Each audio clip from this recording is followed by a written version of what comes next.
Notation of vector भनेको के हो, भेक्टरलाई चाहिँ कसरी नोटेसन गर्ने। ओके, फर्स्टमा चाहिँ भेक्टरलाई नोटेसन गर्नको लागि चाहिँ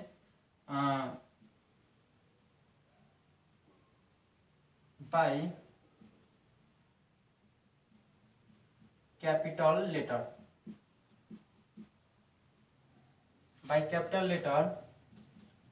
with an arrow overhead. Okay, for example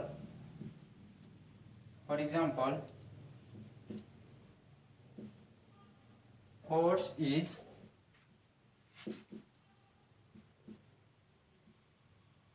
is represented by F अनि त्यसमा चाहिँ माथि चाहिँ एरो दिनुपर्छ। ओके, यसरी चाहिँ भेक्टरलाई चाहिँ नोटेसन गर्नुपर्छ। र यसको म्याग्निट्युडलाई कसरी नोटेसन गर्ने, and it magnitude is represented as, यो भेक्टरलाई चाहिँ मोडुलस लगाइदिने वा चाहिँ यो डाइरेक्सनलाई दुवैतिरबाट के गर्नुपर्छ, काट्दिनुपर्छ। यसरी चाहिँ भेक्टरलाई चाहिँ एफ अनि त्यसको माथि चाहिँ सानो लाइन सेगमेन्टले डिनोट गर्नुपर्छ। अनि म्याग्निट्युडमा चाहिँ एफ को माथि सानो लाइन सेगमेन्ट अनि त्यसलाई मोडुलस लगाइदिनुपर्छ। अनि त्यसरी चाहिँ म्याग्निट्युडलाई डिनोट गर्नुपर्छ। ओके, त्यसपछि अर्को नम्बरमा चाहिँ 1 2 बाई बोल्ड लेटर। अर्को चाहिँ बोल्ड लेटरले पनि भेक्टरलाई डिनोट गर्न मिल्छ। For example force is represented by F. यो बोल्ड लेटरले चाहिँ रिप्रेजेन्टेसन गर्नुपर्छ वा नोटेसन दिनुपर्छ। ओके ओके, अनि यसको चाहिँ समटाइम के हुन्छ भने म्याग्निट्युडलाई पनि चाहिँ क्यापिटल लेटरले रिप्रेजेन्ट गरिदिन्छ, तर बोल्ड हुँदैन, क्यापिटल लेटरले त्यो गरिदिन्छ। अनि त्यसमा चाहिँ कन्फ्युजन भएन। ओके, समटाइम्स म्याग्निट्युडलाई चाहिँ यस्तो एले चाहिँ डिनोट गरिदिन्छ, तर यो रिलेसनले चाहिँ बुझ्नुपर्छ यो म्याग्निट्युड हो कि यो भेक्टर हो भनेर। भेक्टर चाहिँ के हुन्छ भने बोल्डमा हुन्छ, अनि यसमा चाहिँ के हुन्छ भने सपोज यदि फोर्सै भएको भए भने यस्तो हुन्छ, क्यापिटल लेटरले डिनोट गर्छ। अनि यो क्यापिटल लेटर भएपछि यो म्याग्निट्युड बुझ्नुपर्छ र बोल्ड भएपछि चाहिँ भेक्टर छ भनेर बुझ्नुपर्छ। ओके, त्यसपछि चाहिँ different types of vector. Okay, अब भेक्टर्सको टाइप्सहरू के हो। ओके,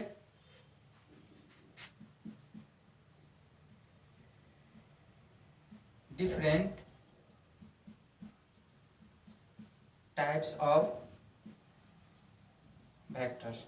ओके, त्यसमा चाहिँ सबभन्दा पहिला चाहिँ कोलिनियर भेक्टर।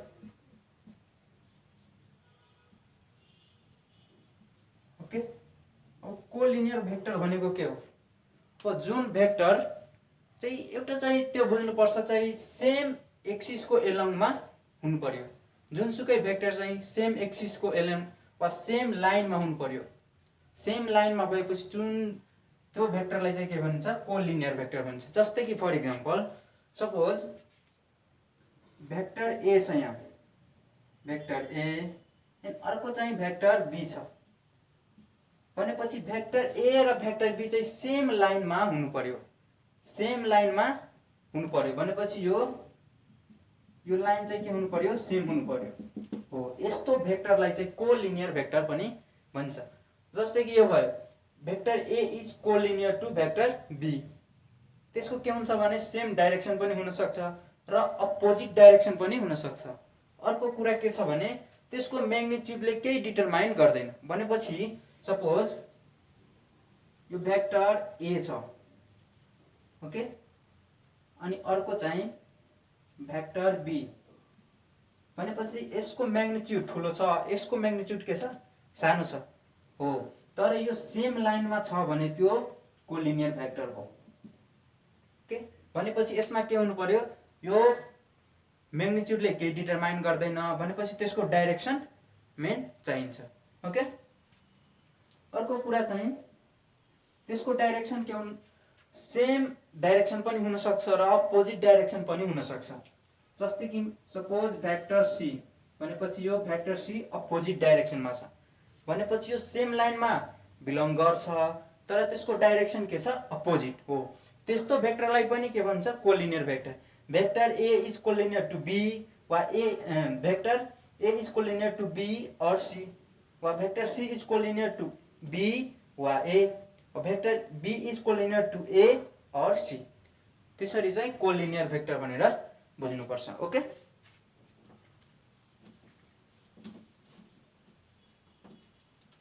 तो कोलिनियर भेक्टर भनेको के हो, this vectors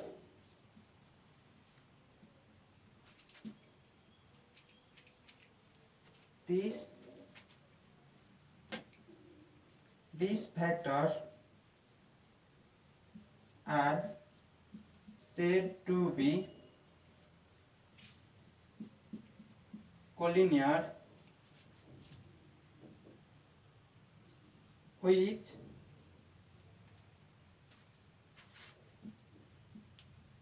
either act along the same line, त्यो सेम लाइनमा एक्ट हुनु पर्यो। अर्को और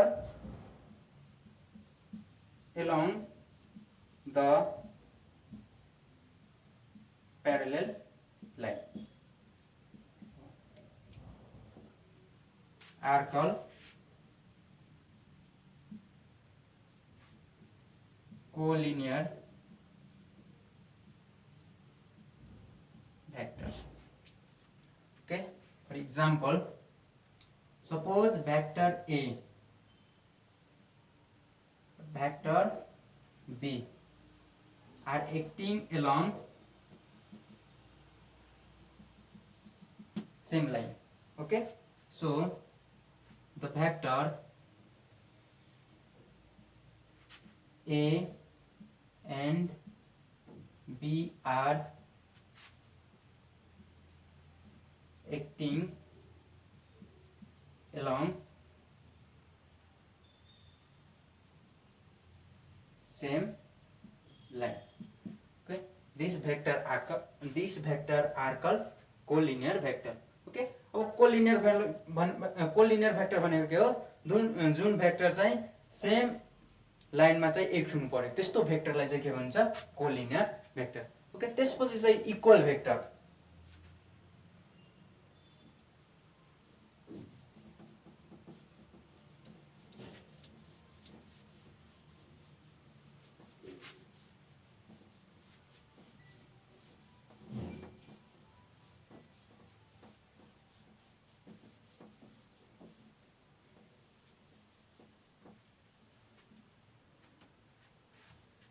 ओके, इक्वल भेक्टर,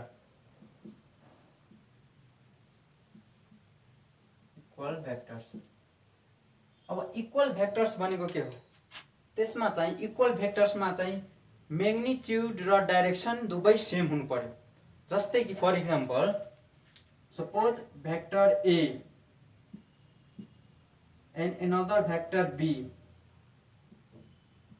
भनेको त्यसको लेन्थ, म्याग्निट्युड भनेको त्यसको लेन्थ र डाइरेक्सन यो सपोज इस्टतिर छ भने यो पनि इस्टतिर नै हुनु पर्यो भनेपछि vector A is equals to vector B. Okay, त्यस्तो भेक्टरलाई चाहिँ के भनिन्छ भने इक्वल भेक्टर भनिन्छ। For example suppose vector P and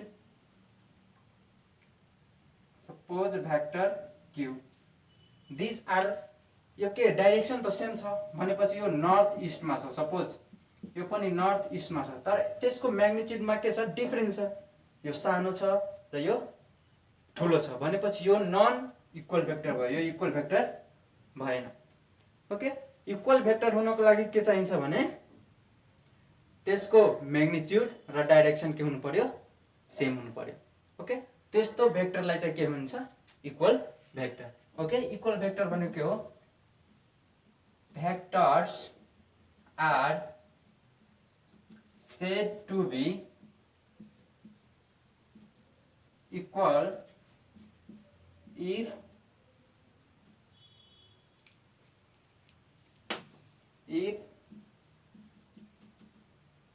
both vectors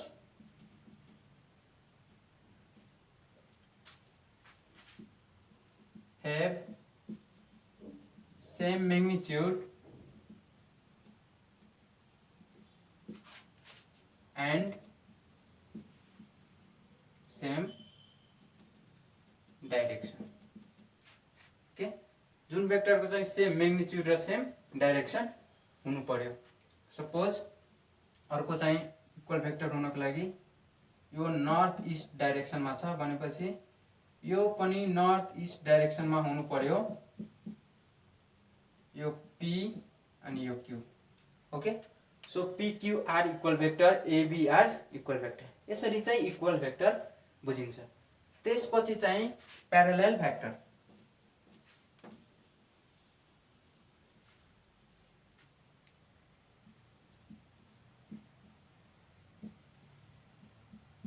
parallel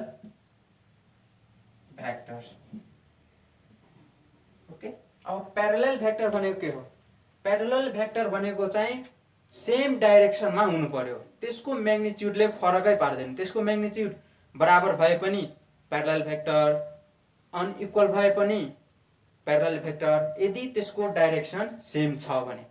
okay, भनेपछि फर इक्जाम्पल यो भेक्टर ए र यो भेक्टर बी भनेको के भयो, यो प्यारलल भेक्टर हो भनेपछि त्यसको डाइरेक्सन के छ, सेम छ।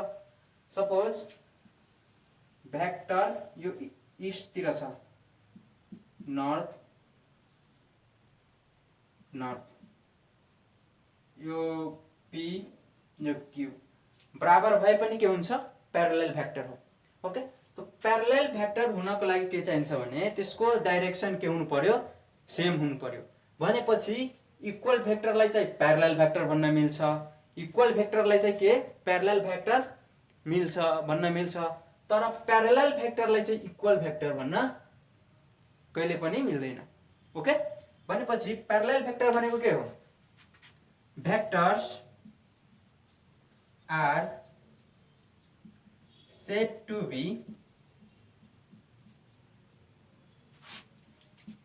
parallel if they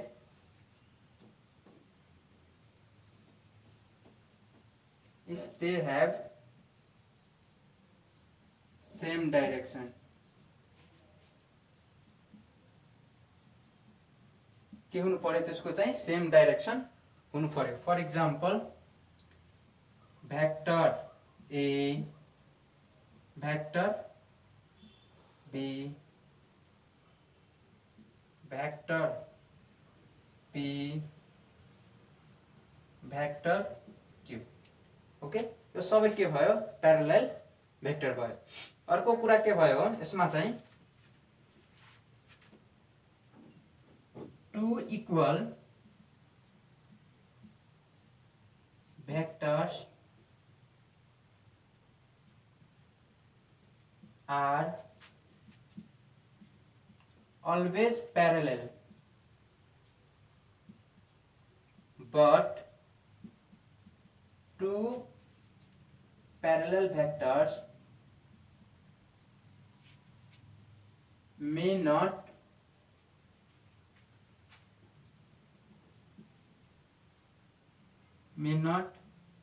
have equal vectors। Okay, भनेपछि इक्वल भेक्टर जहिले पनि प्यारलल भेक्टर हुन सक्छ र प्यारलल भेक्टर चाहिँ इक्वल भेक्टर हुन सक्दैन। अर्को कुरा के छ भने यसमा सपोज अनि यो यसमा चाहिँ प्यारलल भेक्टरको चाहिँ एंगल जहिले पनि 0 डिग्री हुन्छ भनेपछि अब 0 डिग्री कसरी हुन्छ? सपोज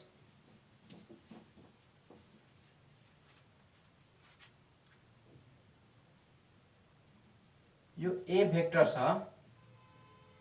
अनि यो बी भेक्टर छ। ओके, भनेपछि यो दुवै बीचमा के हुन्छ? 0 degree. Okay, the angle between them is always 0 degree. भनेपछि यो प्यारलल शिफ्ट भनेको के हो? मानौँ कि दुईटा भेक्टर इक्वल भेक्टर छ भने एउटा भेक्टर मानौँ पी यहाँ छ, यो भेक्टरलाई चाहिँ शिफ्ट गरेर यहाँ लेख्न मिल्छ। तर यसमा के हुनु पर्यो? डाइरेक्सन र मैग्निट्युड के हुनु पर्यो? बराबर हुनु पर्यो। ओके, सपोज यो भेक्टरलाई चाहिँ सपोज प्यारलल भेक्टरलाई यसलाई शिफ्ट गरेर अब एंगल फाइन्ड आउट गर्नको लागि के गर्नुपर्छ? यो टेल र टेल मिलाउनु पर्छ कि हेड र हेड मिलाउनु पर्यो। भनेपछि सपोज यो एंगल ए भेक्टर ए र भेक्टर बी भनेपछि यो केही एंगलमा हुन्छ हो, तर केही एंगलमा हुँदाखेरि तर भेक्टर ए र भेक्टर बी चाहिँ प्यारलल होइन यस्तो कन्डिसनमा हो। भनेपछि यदि प्यारलल भएको भए यदि चाहिँ यसमा हाले ल प्यारलल जुन कन्डिसन हुन्छ भने सपोज कि सेम लाइनमा हुनु पर्यो। ओके, यदि यो बी भेक्टरलाई चाहिँ यसमा एक्ट गर्यो भने के हुन्छ? यो भेक्टर ए मै पर्छ। भनेपछि त्यो एंगल भेक्टर ए र भेक्टर बी को एंगल चाहिँ के हुनु पर्यो? 0 हुन्छ, जहिले पनि 0 हुन्छ। त्यति बुझ्ने कि प्यारलल भेक्टरमा चाहिँ दुईटा भेक्टर बीचको एंगल चाहिँ 0 डिग्री हुन्छ भनेर। ओके, त्यसपछि चाहिँ anti parallel.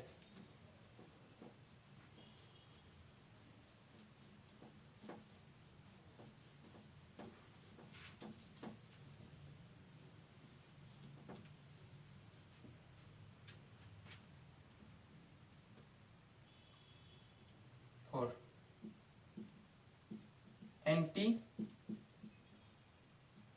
Parallel vectors. Okay, अब एंटी पैरेलल वेक्टर भनेको के हो? जुन भेक्टर त्यसको चाहिँ के हुनु पर्यो? डाइरेक्सन चाहिँ अपोजिट हुन्छ, तर मैग्निट्युडमा केही फरक पर्दैन। मैग्निट्युड बराबर पनि हुन सक्छ र मैग्निट्युड कुनैको बढी पनि हुन सक्छ र कुनैको कम पनि हुन सक्छ। त्यस्तो भेक्टरलाई चाहिँ एंटी पैरेलल भेक्टर भनिन्छ। सपोज भेक्टर एक्स ओके र भेक्टर वाई, यसमा के डिफरेन्स छ भने यो भेक्टरको डाइरेक्सन के छ? अपोजिट छ हो। अपोजिट भएपछि त्यो भेक्टर के भयो? Anti parallel vector. ओके, त्यसको डाइरेक्सन के हुनु पर्यो? अपोजिट तिर हुनु पर्यो। यसको म्याग्निट्युडले फरक पार्दैन। सपोज यो 10 न्यूटन फोर्स छ भने यसमा चाहिँ 5 न्यूटन पनि हुन सक्छ सानो भएर। ओके, त्यसले चाहिँ फरक पार्दैन। त्यसको डाइरेक्सन अपोजिट भएपछि यो एन्टी प्यारलल भेक्टर हो भनेर बुझ्नु पर्छ। ओके, एन्टी प्यारलल भेक्टर भनेको के हो? Vectors are said to be anti-parallel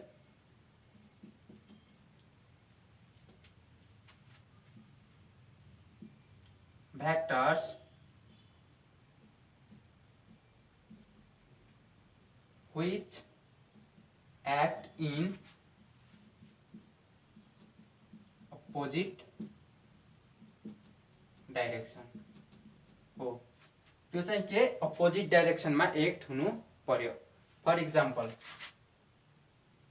vector A vector B okay,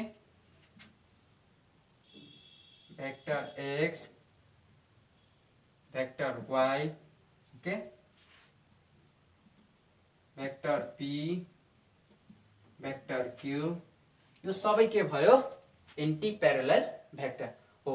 अब यो एन्टी प्यारलल भेक्टर को बीचमा चाहिँ कति डिग्रीको एंगल हुन्छ भनेपछि यो प्यारलल शिफ्टिङ गर्दाखेरि यो भेक्टरलाई टेल टु टेल जोइन गर्यो भने सपोज यो vector B tail to tail join गर्दाखेरि अनि भेक्टर ए भनेपछि यो दुवै बीचको एंगल कति हुनु पर्यो? 180 डिग्री हो the angle between anti parallel is 180 degree. The angle between them is 180 degree. तर प्यारलेलमा कति हुनु पर्यो 0 डिग्री. ओके त्यसरी चाहिँ बुझिन्छ. त्यसपछि चाहिँ नेगेटिभ भेक्टर. नेगेटिभ भेक्टर भनेको के हो? त्यसको चाहिँ म्याग्निट्युड बराबर हुनु पर्यो तर त्यसको डाइरेक्सन चाहिँ के हुन्छ भने अपोजिट हुनु पर्यो. ओके त्यस्तो भेक्टरलाई के भनिन्छ भने negative vector. Okay 5 negative vectors. Negative vectors भनेको के हो? त्यस्तो भेक्टर त्यसको म्याग्निट्युड के हुनु पर्यो बराबर हुनु पर्यो तर त्यसको डाइरेक्सन चाहिँ के भयो अपोजिट हुनुपर्छ वा अपोजिट हुनु पर्यो. Okay for example suppose vector x and vector y भनेपछि त्यसको लेन्थ के छ बराबर छ तर डाइरेक्सन के छ फरक छ. हो त्यस्तो भेक्टरलाई चाहिँ के भन्छ भने नेगेटिभ भेक्टर. यदि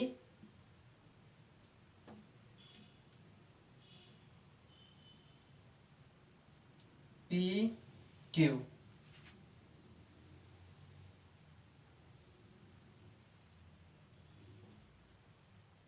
AB यो सब सरी यसमा चाहिँ anti parallel anti direction opposite direction हुनु पर्यो. हो त्यस्तो भेक्टरलाई चाहिँ के भनिन्छ negative vector. Okay suppose vectors x equals to -y. Okay यो नेगेटिभ भेक्टर वा or vector y equals to -x vector. हो त्यस्तो भेक्टरलाई चाहिँ के भन्छ भने नेगेटिभ भेक्टर. नेगेटिभ भेक्टर भनेको के हो? The vectors which have same magnitude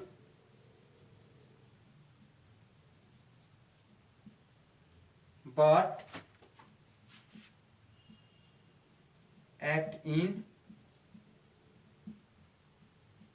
opposite direction.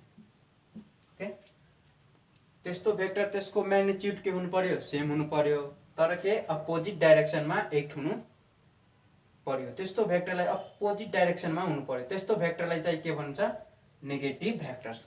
Okay त्यसपछि चाहिँ कोप्लेनर भेक्टर.